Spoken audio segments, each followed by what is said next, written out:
नंद कुमार साय के इस्तीफा ऊपर करे गए पत्रकार रमन के सवाल के जवाब में भारतीय जनता पार्टी के लोकसभा सांसद सुनील कुमार सोनी हा कहिन कि कोनो के आय जाय से फर्क नहीं पड़े। छत्तीसगढ़ के आदिवासी मन हा भारतीय जनता पार्टी ला जानते हैं। जनता पार्टी आदिवासी क्षेत्र के अंदर में सशक्त है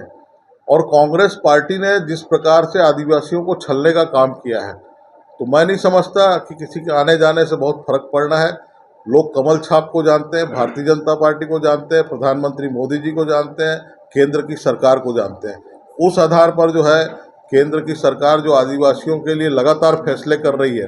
अभी 12 जातियों को भी जो है वो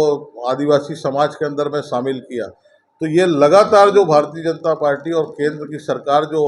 आदिवासियों के हित में काम कर रही है, तो आदिवासी वर्ग जो है वो भारतीय जनता पार्टी के साथ में जुड़ा है और जुड़ा रहेगा।